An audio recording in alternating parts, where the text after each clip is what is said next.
Thank you, Liz. And thank you to the library for asking me. It's a great honor. And also an honor to see the people who are here today. Thank you so much for coming. My voice is cracky. I don't know why, so if it breaks.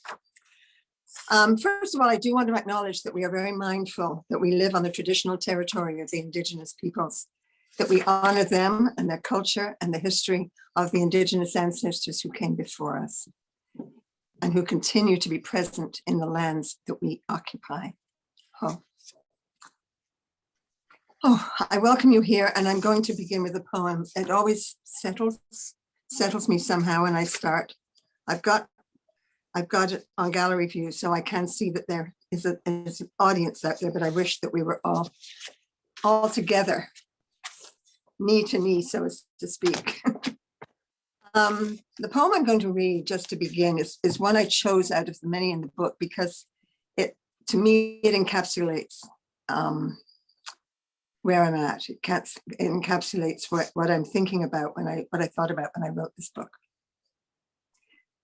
And it's called Recognition, Santo Domingo, 1976 to 1982. She sat outside the supermarket every single day. Same dirty dress, hair wild and gray, selling flowers. Her one big rotting tooth grinned at me quite wickedly, and we became sort of friends. I called her Hagtooth Lady to myself. I forget her real name now. Maybe I never knew. After buying groceries, I'd stop for lilies or calendula. I'd pass the time of day. She'd recognize my car and wave her bent up hand as I rush by. A Yankee woman's urgency she'd never understand. Now I know why. Her life was sitting on a bucket, flashing goofy grins, stuffing pesos in her pocket. Not too many. Her flowers wilted in the sun. Sometimes her head would loll and she'd wilt too. So many beggars, people didn't see her. Aging, dirty woman, fading by the wall. As years went by, we chatted more and more, giggled over oddities, strange personalities, almost conspirators. We'd commiserate about the heat. I gave her an umbrella for shade and rain, old sweaters, loose change. She brought my children sugarcane, soothed my baby while I bought her coffee at the checkout. She liked her coffee thick and sweet. And when she cried with toothache, I fed her aspirin for a week. She called me her simpatica, paid me daily for my trouble with a rose. I kept them all set in my mother's crystal vase until they dried. And after hurricanes that blew our two worlds apart, she was still outside the store amid the rubble, blessing harried shoppers with a lisping, "Vaya con Dios, mi amor." She told me of her loneliness and I shared mine with her in broken Spanish. Divorce she found hard to comprehend, but yo voy mañana, I go tomorrow, that she understood. Before I left, I gave her aspirin, afraid she'd take it all at once without me there to monitor the dose. We hugged and held each other close. She smelled so strong of urine and other fragrances I didn't want to place. Tears rolled down her face and mixed with mine. Yankee women rushing in the sunshine with their shopping bags and lists must have thought it strange, Hagtooth and I crying on the street. But I knew we had to meet. She was sent in place of one I missed. And in that moment, in the busy, steamy, noisy, crazy, smelly heat, she was my mother in a different life, and I loved her.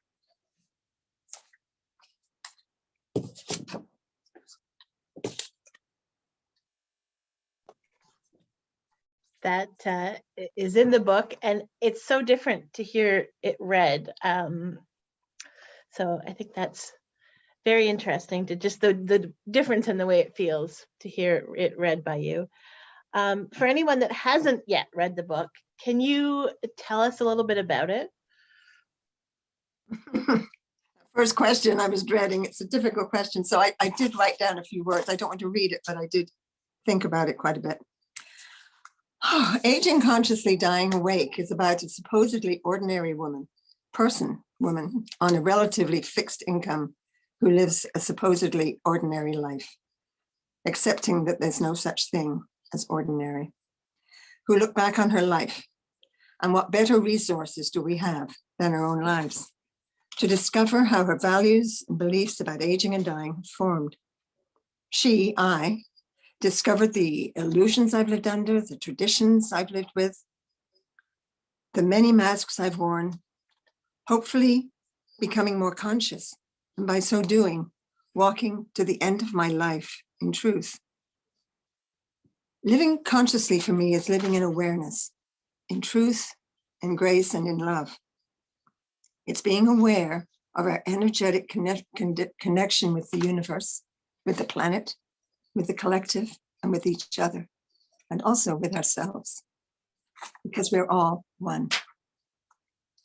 Now, turning 70 was really scary for me. 80 loomed, 80 was out there, and 80 seemed like the end. I needed to figure out why. I had fear. I didn't want to go into this time of my life trying to avoid it. I wanted to be worth something. So I decided to delve into the subject of aging and death, a word that's still taboo in many families and many circles. So aging to me isn't about looking younger. It isn't about happy platitudes or complacency or denial. And with the books that I was reading and the media, the ads, the movies, I always felt a disconnect. There was nothing about living in the real world, feet planted on the ground, about ageism or even about death. The real concerns that so many people who are aging have, people who are living in one room, people who are really struggling to survive. Questions like, can I afford to turn up the heat? Will my family ever visit? Can I survive another surgery? They can't be erased in the glories of a certain vitamin, or a walk-in bathtub.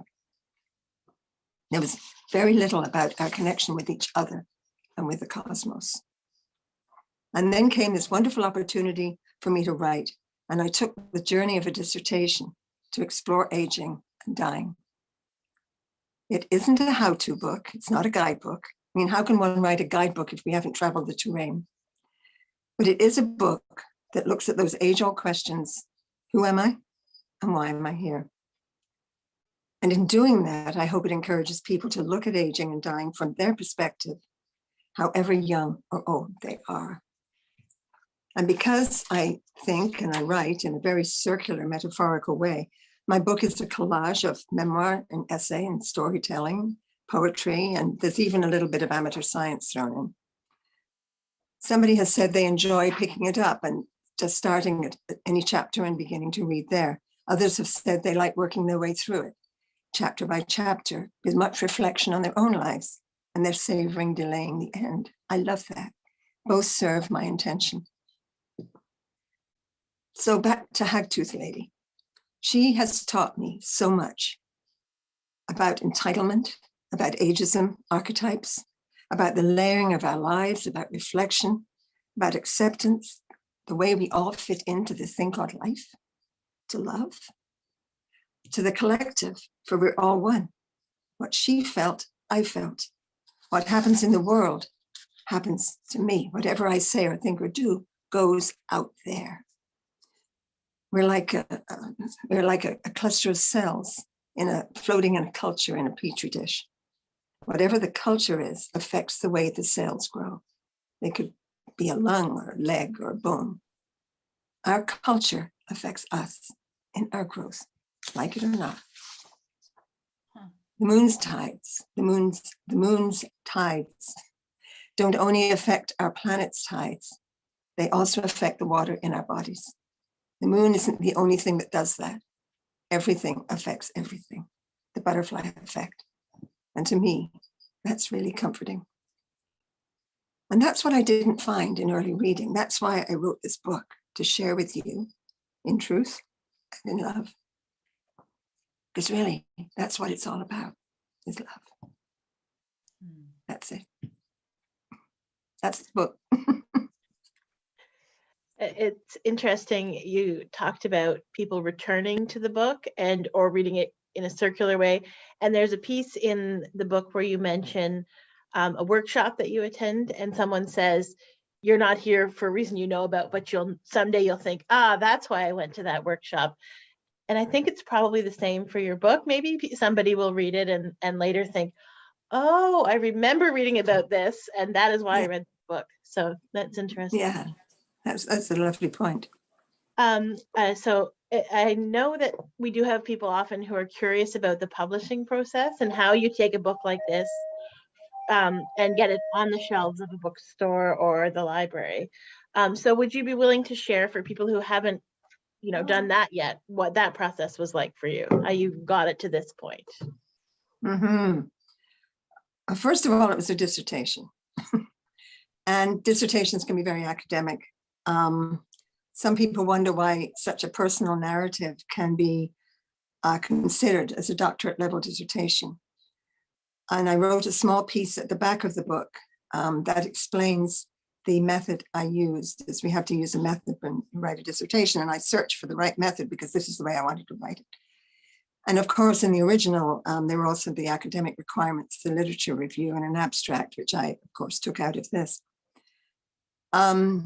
I was urged to publish it when I first wrote it, when it was first accepted. And of course, procrastination is my middle name. So it took COVID to get me thinking that I've got to do something about it. And it took about 9 months to prepare it, to make it an accessible book, able to be put on the bookshelves in a bookshop. I love deconstruction. I love taking things apart. And I did that. I re-edited. I did some new writing, restyled it. I had to take out the required academic style. The endnotes were all done differently, for example. I had to change that. It was a 9-month labor of love. I worked with the very able and creative Jane Churchill. If she's there, Jane, I thank you very much. She put up with my constant proofing. I never stopped. And my overthinking, which must have driven her nuts. Thank you, Jane. It was a very intense process for both of us. As for actually publishing the book, I self-published. I'm too old to wait for publishers to return, to look for an agent, et cetera, et cetera. I went through that 20 years ago, and it takes a long, long time to be approved, to be accepted, and then re-edited. And so I am just too old for that. So I decided to self-publish. I printed it at Printcraft here in Picton. They were wonderful. I've worked with them before on my 2 poetry books. And the hard part, if you're self-publishing, is marketing. I think there's that distributor person. When you publish a book through a publisher, you've got a distributor. I'm a distributor. And Vicki and I had a very exciting month. Lovely to have a month like this to begin a new year, packing and shipping out books from here. So I can help as far as self-publish is concerned, but publishing, I'm not going there. Not right now, anyway. A personal book like this, I can see the appeal for anyone to self-publish their own story that you've told so personally. I think it would be really difficult maybe to have someone, that you don't know come in and make changes. I could see that would also be a challenge. Yeah, you're right. So far, you're sending some out. What's the response been like from readers so far? Well, the response has been fantastic. I mean, I met my friend Andrew at Printcraft when I went to pick the books up, and he bought one from the box. That was a delightful beginning. There are a few books left at Books and Company. Other than that, all the books I picked up at Winter Solstice have been sold. Some are still in transit because they've gone to different places in the States. And the mailing between our 2 countries is a little slow. And I've had some feedback, which has been very encouraging and very supportive. I've ordered more books, and they are on order. David at Books and Company will take names if anybody wants one, and as soon as the order comes in, they'll be received.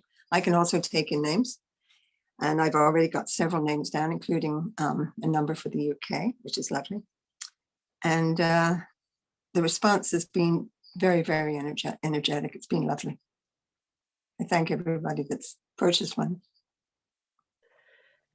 I think you'll hear, I don't know, I could feel it's such a personal book. I wouldn't be surprised if you hear from all kinds of readers. It's the kind of book that I know in my head when I was reading it, I felt like I was talking back to you kind of, which is an unusual Good. experience, but it's interesting. That's nice. That's good. That's good. There certainly are sections in the book that resonate for me in this moment in my life, and others that I think would respond, other readers would respond to. Do you, I mean, I know you can't predict what people will do with your book once it's out in the world, but do you anticipate that people will pick it up, reread it, read it again at different stages and get something different out of it each pass through? Yeah, I guess that's possible. I don't have any expectations or anticipations. I would love to know, that people actually do read it all the way through. That would be exciting. I haven't published a book this size before. My poetry books are much smaller. So this is actually a book with a spine, as my friend Karen says. It's very exciting to have a spine. But people are interested in consciousness at all ages. People are waking up. Young people are incredibly conversant when it comes to consciousness, to being aware of what's happening, being aware of their surroundings. I find my grandchildren are quite amazing. And I don't think we want to wait until we're elderly to start thinking about dying well. I think it's something, death is one of the most important things we do with our life. And I just think the sooner that we become conscious, the sooner we become awake, the better. The title worried me because I thought maybe it would put people off.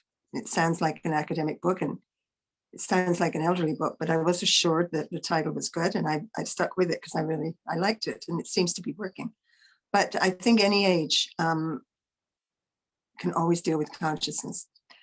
And a person in my life, my daughter actually, who is in her 50s, shared with me that as a result of reading the book, she has urged her siblings to work on their wills and their powers of attorney, which I think is wonderful. So there's all kinds of things in dying, and some of them are practical and they're well worth looking into. So if people pick up anything out of it, it's fantastic. Yeah. Got a couple of questions that have come in so far from folks, so I'll ask those and then maybe ask you to read something if that's okay. So somebody wanted to know who you self-published with. They had used Amazon, and I think you said it was with Printcraft. Yeah. In Picton. Yes. And then Elizabeth has asked, would you talk about the aging consciously aspect? How does one do that?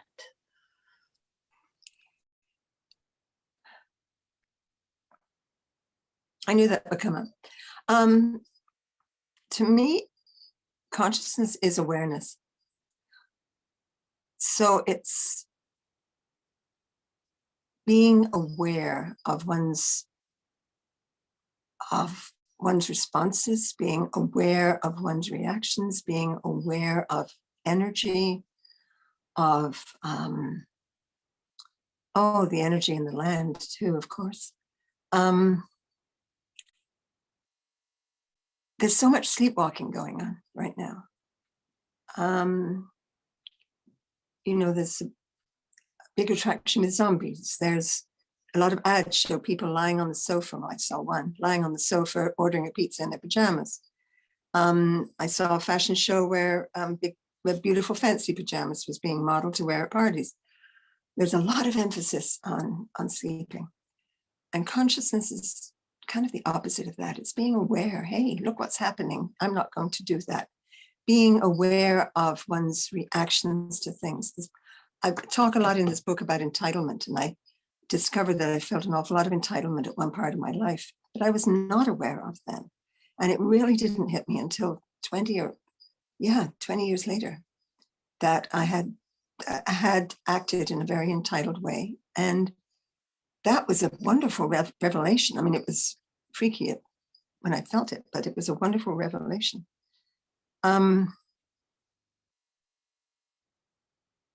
Yeah, I looked up the definition of consciousness yesterday, and of course they're saying opposite of unconsciousness and being awake, but there are different ways of being awake. And it's also looking at things around that happen that, maybe remind you of something. So why have you suddenly thought of that thing? Maybe you're supposed to call that person, or maybe signs, symbols. Yeah, it's about the first chapter actually does speak to that. So I could read it all, but the first chapter, one of the first chapters is called Consciousness, Life's Impulse. And I really did search out the reason for wanting to be conscious. Paying attention, being aware of my motives in everything I think, do, and say, understanding how I affect the big picture, knowing my responsibility to the big picture, that I am the big picture. I strive to be awake in dealing with emotions and communication, relationships, and be fully aware of my connection with the elements and with Mother Earth. Briefly. Thank you, Elizabeth. That was a good question. So this book, being so personal in so many places, and you mentioned, just now that there was a section where you sort of talk about not being aware of privilege or feeling entitled. I think it must take a lot of strength to be that open and that honest about your, things that other people might consider very private, or things that might be mistakes or things you do differently if you could do them differently. What's it like to share so much of yourself publicly like this? Is it just a skill that you've built over years of teaching and talking and writing? Oh, my mouth opens and out it comes. I've had a life full of so many transitions and so many experiences. I've always liked to share them in conversation or in a lesson.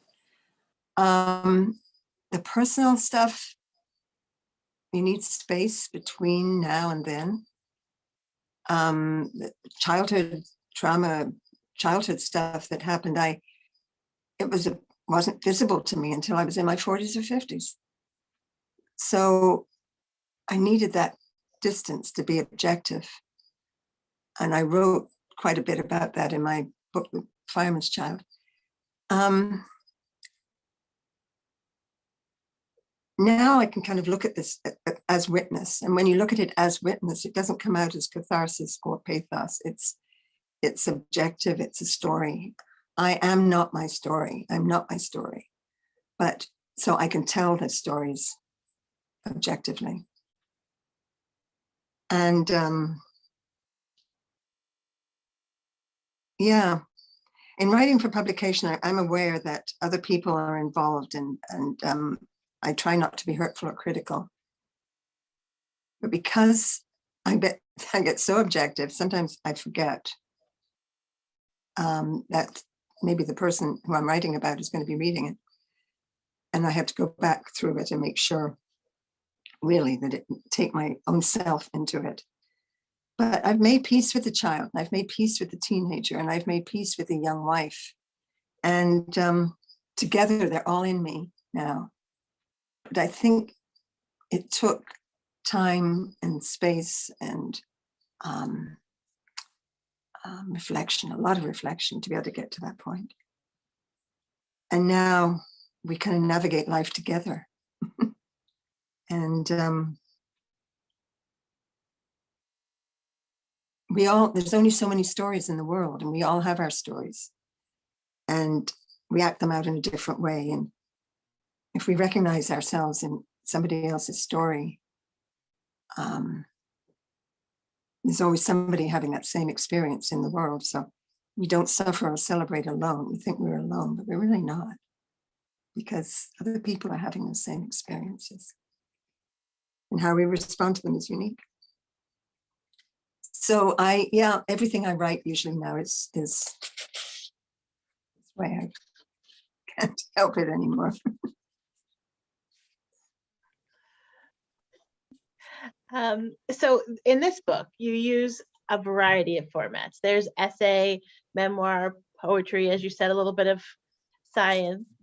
When you're writing, how do you approach writing in these different formats? Do you sit down and think, okay, today it's poem day, I'm going to write a poem, or didn't think so, but I wanted to ask, or does it just come out in those different formats? How do you shape your writing practice to come out with these different formats and styles?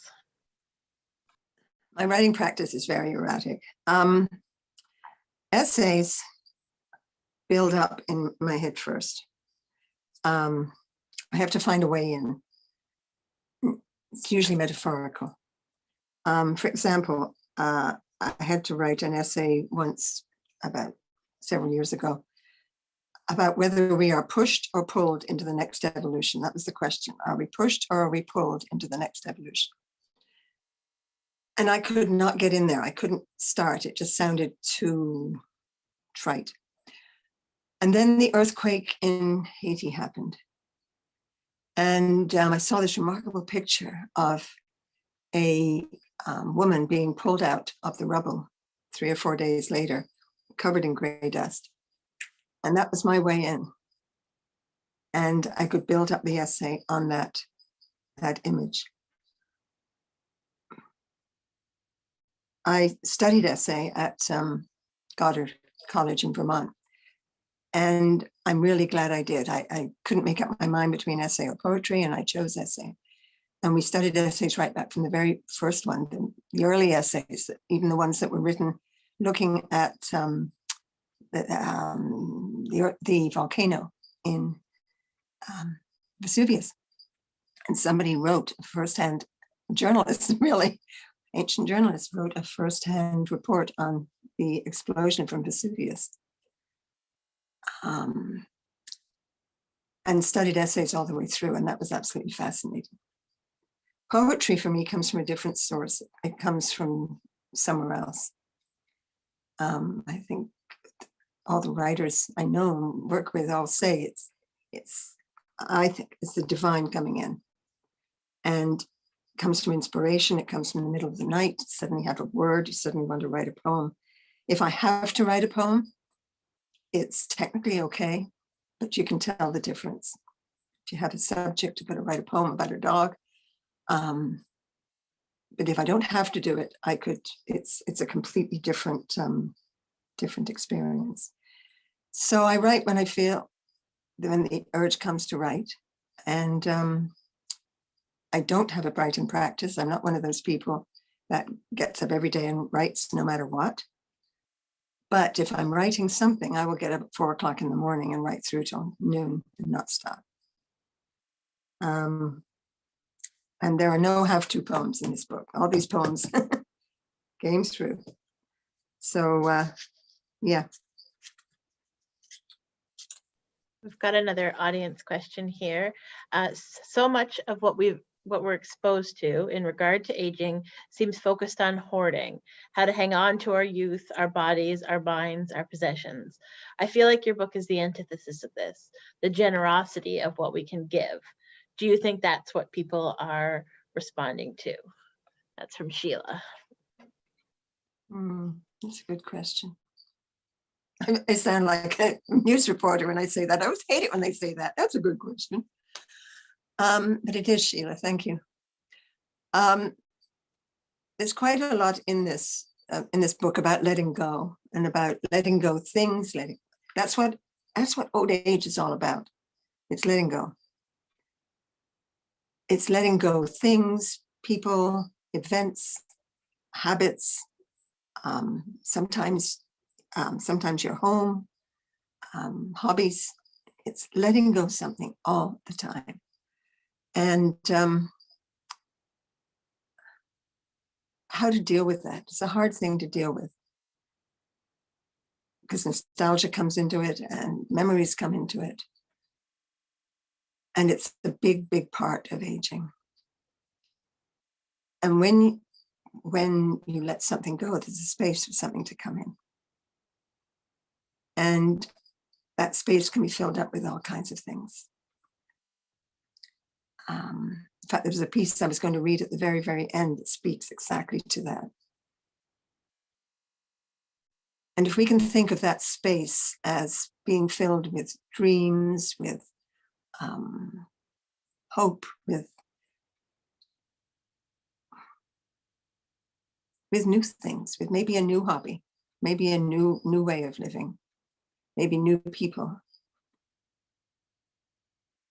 it helps. And I think one of the things, as Sheila says, about letting go and having space to fill is the generosity that you can fill it with. Helping something else, helping someone else is one of the best things we can do as we get older. Not just for us, but for the other person and for the community. We need community as aging people, we need community. And community helps each other. You know, the other day in the snowstorm, everyone was outside shoveling everybody else's driveway. And it was interesting. It was an effort for us not to go out. It was very, very cold, and we both got backs that don't work well with shovels. And people were shoveling our driveway, and it was very hard not to go out. And I had to remind Vicky that we are now the oldest in the area of the street. When we moved in, we were pretty young, and now we're the oldest. And that was quite a revelation. So it's receiving help, receiving to fill in that space. But letting go is hard, and there's quite a bit about it in here. I know that's not a great answer. I do not think well on the spot, and I will think in the middle of the night, and I will have an answer, and I won't be able to do anything with it except stay awake. Thank you. Well, I think, talking about letting go, and I think that for a lot of people, COVID has kind of forced a lot of letting go of expecting to see people, expecting to be able to do some of the things that we've always done, so many things that were, you didn't miss it for many, many years, that you would go to a parade or a church service or something. And then suddenly in 2020, that wasn't always possible. That's right. So having finished this sort of pre-COVID, how has the pandemic changed the way you think and talk about some of these topics? Because there are a number of things in this book that I thought, at one point you talk about what if, I think it was climate change reasons, we couldn't gather. And I read that and I thought, oh, okay, here we go. This is, you could have been talking about the pandemic, except it was climate change, I think, if I remember correctly in that moment. Mm-hmm. I think that was time of the hurricane when we couldn't do anything for 5 weeks and no electricity or gathering. Yeah, I thought very, very deeply about that, because the book was written in 2016 when I was 75. And it's one of the reasons I didn't do anything with it at first, because I kept thinking, and of course, the longer we go, the longer years there are between, I kept thinking that it's not relevant. It's not relevant. So much has happened since. And I've read it, reread it, and reread it before I decided to go ahead with it. But everything that's happened, COVID, the threat to democracy, climate change, which I barely touch on here, new discoveries, the changes in the way we look at gender. I mean, there's so much has happened in the world, and in my community, there's been many more deaths, funerals, changes, and in my body, memory, strength has changed since I was 75, and in my life too. When I was 65, I began a same-sex relationship with my partner, Vicky. That was a huge transition that I write about here, but not in depth. I studied Mae Sarton once. She was a well-known writer who was so popular, and she sold so well that the publisher didn't even edit her work. They just printed it as she sent it in. She wrote a series of books when she was 75, 80, 85. I guess maybe that's where I got my inspiration from. And she was a lesbian, but she never let it be known in her writing or in her life, because she thought it would affect her book sales.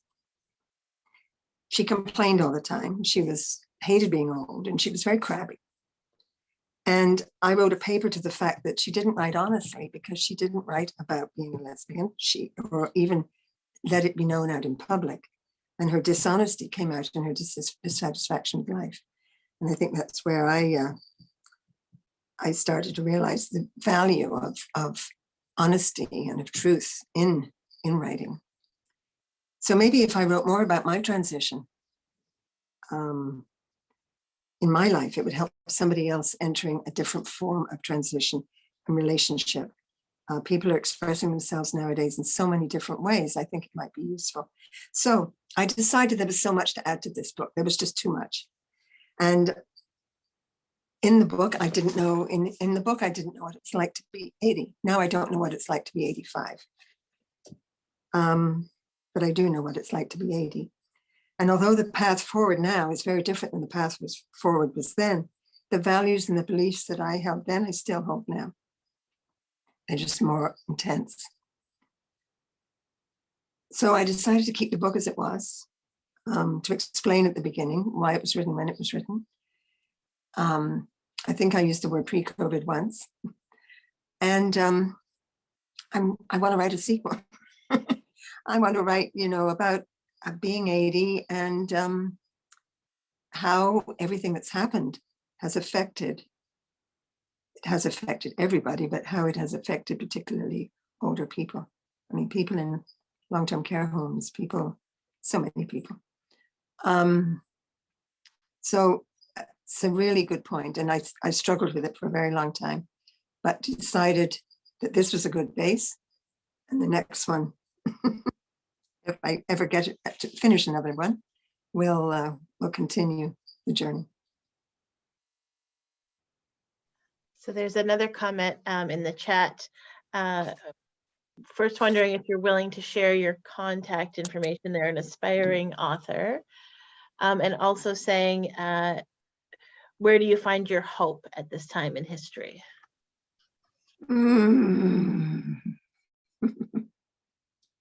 Oh, I find hope in lots of things. I don't usually use the word hope. I know I did just now, but I don't usually. But I find hope in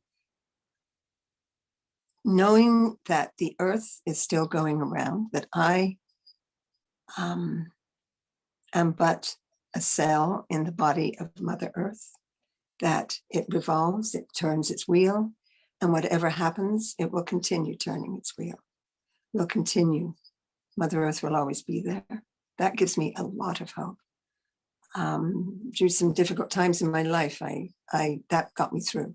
Was just looking up and knowing that that's always there. The wheel will always turn. Plants will always grow, be reaped, be sown, be nurtured, and grow again. There's a lot of hope going on in the world. There's a lot of new things happening. A lot of wonderful groups that are getting together, a lot of incredibly positive things. I watch a program most days given by Ubiquity University called Humanity Rising. And Ubiquity was the university I worked with. And Jim Garrison, the president, he has done ever since May of 2020, had a 11 o'clock in the morning, 2 hours. And it's always about what's happening in the world, the new things that are going on, people from all over the world that are linking together in groups in all areas of the world, financial, environmental, social, and every day. We don't watch it every day, but it's on YouTube. We can pick it up and I'll give the connection to anyone that wants it. That always makes me feel really hopeful. It's easy not to be, I think. Watching the news last night was it would be very easy to sink into a real despair. I'm very lucky. I have a positive relationship. I've got someone who I can reflect back and forth with, and we can talk and share, which is very fortunate. I have a roof over my head. I have food in my fridge. I'm so grateful for my life, which gives me time to think and time to reflect. A lot of people don't have time to sit and stare at their big toe and reflect like I do. I'm so grateful for that. There's hope. I see hope in the eyes of the babies that are coming in, and they're ready to, we just have to keep them going till they're 18 and they're ready to do things for the world that we'll look down on and be grateful for. There's a piece in your book where I think, is it a grandchild? And you say, I can't imagine how old-fashioned he'll seem to his great-grandchildren, something like that. Yeah. And that really struck with me. Stuck with me. I thought, how interesting. Like time just keeps going, and that it doesn't seem like an epiphany, except when you think about a baby will someday be, you know, outdated, old-fashioned. It's interesting. And certainly a lot to think about there, I think. Yeah. You know, so I'll just remind everybody, if you have a question, if you put it in the chat. And I think, did you have one more piece you wanted to read? You suggested I read a piece of prose, so If I've you're got a willing. piece. Sure. Try My not to voice mute you won't help. halfway through this time. Thank you very much. That's great. The piece I'm going to read is out of a chapter called Edges and Dreams. There's a couple of references to parts earlier in the chapter, but they won't interfere with this piece I'm reading. So I return to the edge between land and water on the beach. Ocean tides move the water regularly, so the edge is mutable, ever changing. I live near a lake and often study wave motion, looking for similarities between the lake and my beloved sea, for it feels so very different other than the salty taste on one's lips. Lake waves do ripple and crash on the sand like ocean waves, but there's no back and forth, no ebb. The level of water on the sand is always more or less static, give or take a couple of inches, depending on winds. The edge of our neighboring lake is often defined by a line of debris thrown up by the waves. No smooth strip of sand waits for a path of early morning footprints to be cleared away by midnight's tide. On the lake beach, last week's picnic scuffle was still there. A labyrinth carved 4 days ago still vaguely offers its sacred center. I remember carving labyrinths in the sand by the sea and walking them as the incoming waves took them away, turn by turn, like the Buddhist monk's mandala, blowing away in the wind.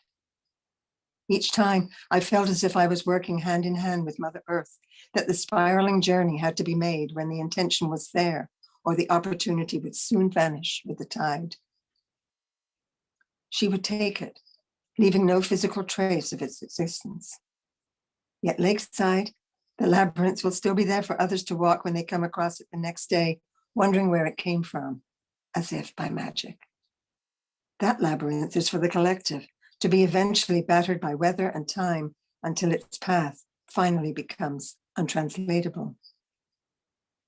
Years ago, I was picking up my small children after a tropical beach afternoon, when a young man appeared on the empty beach, quite far from us. I idly watched him as I brushed off sandy legs, picked up buckets and spades, folded blankets. He too folded his clothes very neatly.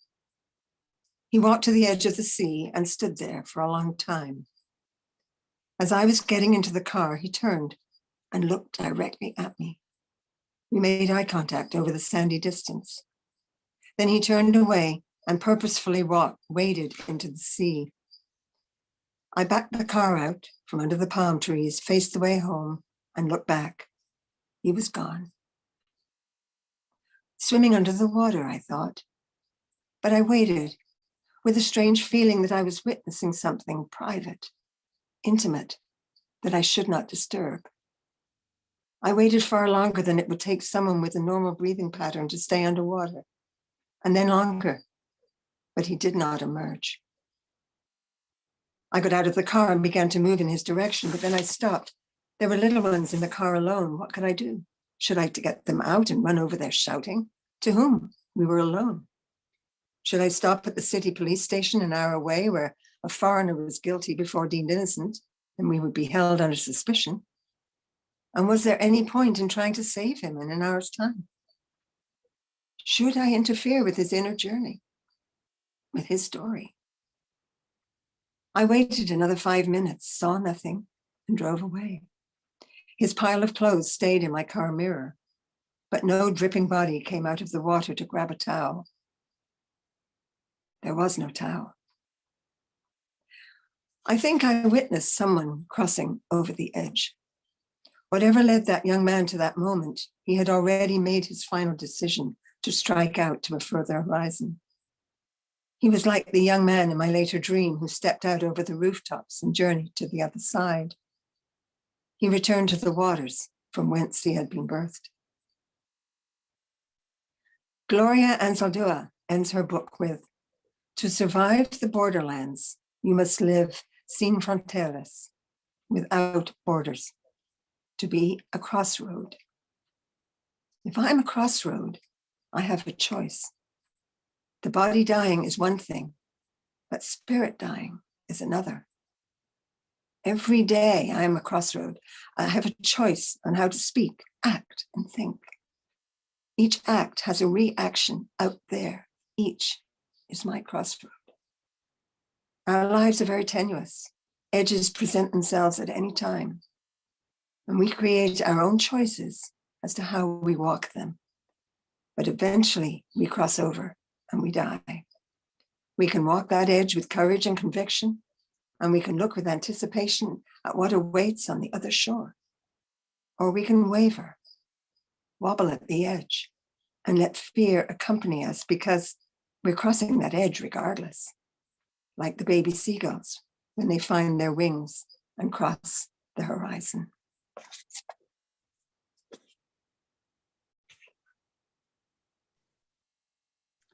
Thank you for sharing that and reading it to us. And thank you for joining us here today. It was really nice to talk to you and a good conversation. I think some good questions from the audience, which is always a good sign. Pat says, "I can't wait to purchase and read your book. Your spirit soars, so gracious and wise, running out to get the book." So all very good good comments here. That's really nice. So anyway, thank you for joining us, and thank you to Erin, who's our tech person in the background, who's helped with this. I appreciate it, and I hope you can see the chat. It's coming in faster than I can read it, but lots of thank yous and compliments. And so this conversation will be available on the library's YouTube channel later. So if anybody had connection issues or missed it or whatever, I will send it to you, the link, Roz, when it's ready. So if anybody asks you for it, and we'll make it available from the library as well. Oh, you've got an order for the Netherlands, so get your postal scale ready. I have the best friends in the world, the best friends, the best family, they're all there. Amazing.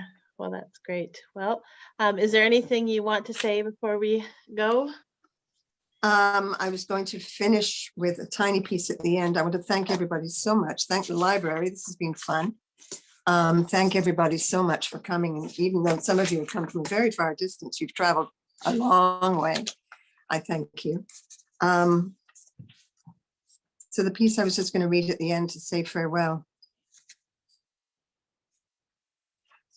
The space that's left behind after all the letting go does not need to be filled in a rush. I can afford to be discriminating with the thoughts and activities and places and people that will drift in. And I will cherish the empty space, space for dreams, space to write poems, space for thoughts to wander into, for possibilities, for seeing what's beyond sight and hearing what's beyond sound. Space that doesn't need to be filled with lists and shoulds, but open wide to welcome more in. And again, I say I'm so grateful for that space. I'm grateful to you. Thank you.